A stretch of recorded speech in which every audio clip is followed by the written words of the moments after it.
some of you may know, I've been working on a micro-budget feature film for the last 4 years, and it's finally about to be released this month. So within that time I've learnt a couple of things about working with a micro-budget, and so I thought I'd give you a couple of tips, and for the YouTube algorithm, let's just say 5 or 6 things to know about making a micro-budget.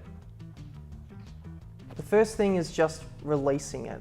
It's one of those things where you've put so much time and effort in it and you've taken up so many other people's time and effort that it's just worth releasing. There isn't really a cut of the film. As time has passed, Yale and I have grown as filmmakers. We've written, shot, and edited dozens of projects. When we look back at this footage we captured almost 2 years ago, it feels like watching someone else's work. 18-year-old Bobby loved incredibly tight close-ups more than anything, including establishing shots. And when it came time to light scenes, the entirety of his skill set consisted of a harsh backlight and one fill. I'm not criticizing him or me. I mean, it was all I knew. When you spend enough time away from a project and you continue to grow, it feels a bit silly and amateur when you come back to it. This is a problem that many filmmakers face when they hit the editing room. Unfortunately for us, we hit the editing room too late. Cutting the film right now would take months of time that neither one of us have, and the work we would release doesn't reflect our current abilities as filmmakers. I can completely understand people's arguments, you know, you've changed as a filmmaker, your skill and ability has improved, and you just want to not show what you're not happy with now, but it's just good just to release it. And I know for a fact that I've changed and my skill and ability has improved as a filmmaker from when I first started, but it's important just to release it.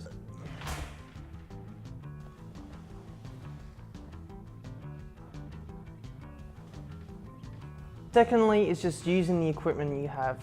It's easy to say, I'm gonna put in some money to get a cinema camera and work with 4K and RAW and everything like that, but when you don't have the money, you just have to suck it up and just work with what you've got. And still, nowadays, if you're gonna release it on something like YouTube or whatever, 1080p is completely fine, there's nothing wrong with that, and it's just, the only time you work with 4K is if you want flexibility, really, and just, you can work with what you've got. So we started off with a 600D, we moved to a 6D, and then eventually I bought a 5D Mark III, and then we went to that. But you just work with what you've got, and same thing with sound. We started off with a Rode VideoMic Pro, and then eventually when I worked on more of my freelancing stuff, I then had to purchase an NTG3, and yes, you'll see the difference, but it's one of those things where you do it sooner than later and just get it done and then move on to the next project. Number 3 is just have fun. The likelihood is that your cast and crew and yourself are not getting paid to do any of this work and you just want to do something on a micro budget. Just have fun with it. I know there was plenty of occasions where I didn't have fun, and those were the moments that were the most testing for the cast and crew and everything like that. Just know that you're able to just, while still putting in good effort and still doing everything right, just still having fun while at it. In between takes, having a joke, having a laugh, and just enjoying yourself. Oh, get into the zone, Zach! Which leads into number 4, respecting your cast and crew. As I've already said, they probably not getting paid. They're probably friends or actors that just want to help with their show reel, crew that want to help with their resume, and you just got to respect them and just know that they've gone to the effort to be there. And there have been plenty of moments where I hadn't have done that during this shoot. Go! And I learnt from that. It's just better to be respectful, and then your cast and crew are more likely to want to help you. They're more likely wanting to put in the extra few hours and just enjoy what they're doing. Number 5 is similar to number 4 in terms of just respecting and listening to the actors. It's one of those things where you've got this vision in your head and you know that you're going to be able to, you want something exactly done right and you want something to work perfectly, and you've got this, the movements and you've got the shots and all that, and you've got that all prepared. But if it doesn't make sense in terms of the actual characters, then it's worthless. So there was plenty of occasions like that where I asked the actors, what do you think? Do you think you would be in this position right now? Do you think you'd be standing like this? Or would you be leaning on something? What would you do?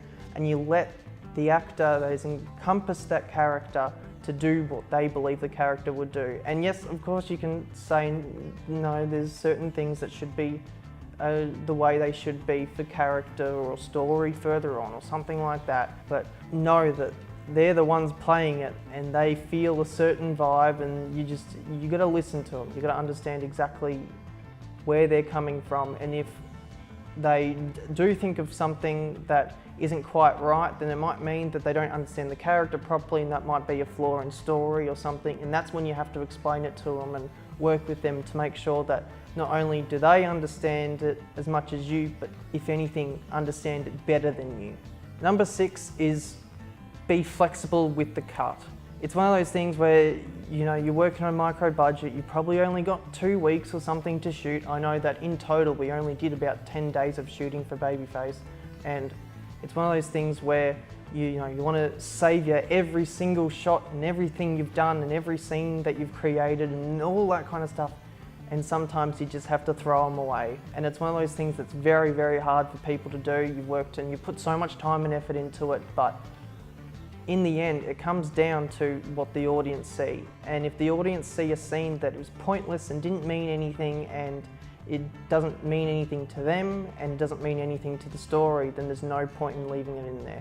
And it's one of those things where you don't realise that necessarily in the moment. You might realise that in hindsight. And that's why it's very important in the editing to just make sure that you remove the things that aren't necessary. And it's one of those things where I have removed plenty of scenes that even some of them you'll still see in the trailers and stuff like that, but they just, in the end, they didn't mean anything, or they weren't important, or they weren't crucial to the story. So it's really important that you allow yourself to be able to remove what's not necessary. And so that's my 6 tips for working with a micro budget. I hope this helps, and enjoy.